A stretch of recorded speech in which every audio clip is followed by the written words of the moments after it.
So when you're working on the leveling valves on a GM, if you don't have, this is the kind of fitting that is on there where it's a flared end copper.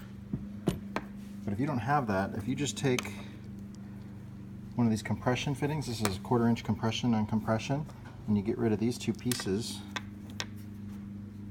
that is the same thing. So that can go right into your GM leveling valve, and that will seal there. And this is 1/4 inch compression to compression, so now I can hook just a regular copper line to that. So that'll get threaded into there. And it's got the same taper on the bottom there, so once that's in tight, that'll be airtight.